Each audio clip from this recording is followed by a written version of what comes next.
unfortunately, Rabbi Yisrael Salan is reminding us again that what happened a few hundred years ago, and is obviously much, much worse today, is that Judaism became very exterior.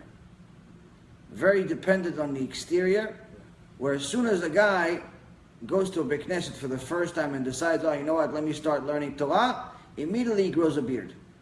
No idea why beards are even part of Judaism. He has no idea what's the significance of even having a beard, but he knows it's free, and it makes him look religious. So now you have, okay, a beard. Shortly later, he says, okay, they wear black suits, many of them, and white shirts.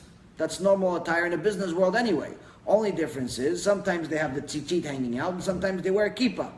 So he adds those two parts to a business suit. So now he looks religious. The problem is, to the average guy who doesn't know anything about religion, doesn't know anything about Judaism, the guy with the beard, and the kippah, and the tzitzit hanging out, is 100% a rabbi. So when he asks him a question, and the guy invents some answer that he read in some philosophy class, the secular guy is going to take that answer to the bank. He's like, oh yeah, there's some rabbi answered me. I asked him, how come there's no dinosaurs in the Torah? And he said, yes, there isn't any. And see, there's a problem with the Torah because I see the bones. Well, first of all, he's not a rabbi. Second of all, he's an idiot. Third of all, you should look at the first chapter of the book, and it says Taninim Agdolim. Taninim Agdolim means giant reptiles. Giant reptiles is exactly what a dinosaur is. So it is in the Torah. It's one of the creations. How should you say it?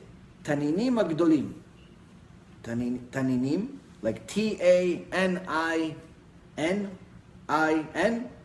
or M, I'm sorry, M as in Mary, and Gdolim, G-D-O-L-I-M. What in Torah and Bereshit? In Bereshit, I'll give you the verse. The verse is, I don't remember the verse off the top of my head, but I know it's in the beginning. So this was actually one of my major questions when I first started doing tshuva. You know, I asked multiple rabbis, where are dinosaurs in the Torah? One guy says, there's no such thing as dinosaurs. So I said, okay, there's no such thing as you having a brain, because there's bones in museums. What, they just made the bones? Even though technically that is true in many cases. Some of the bones that you see in museums are completely fake. But nonetheless, there is some validity to certain things, but the point is that if the bones are real, if they're all real, if some are real, whatever it is, dinosaurs are in the Torah. It's in chapter 1, verse 21. ויבא אלוהים את התנינים הגדולים ואת כל נפש החיה הרומסת. So it says, God made the, well, this is a really bad translation. 21. God created the great sea giants, it says here. This is not great sea giants. Taninim agdolim literally means giant reptiles. The great sea giants, and every living being that creeps, with which the waters teemed after their kinds, and so on. But tanin means reptile. Anyone who speaks Hebrew knows that tanin means reptile. It doesn't mean sea giant.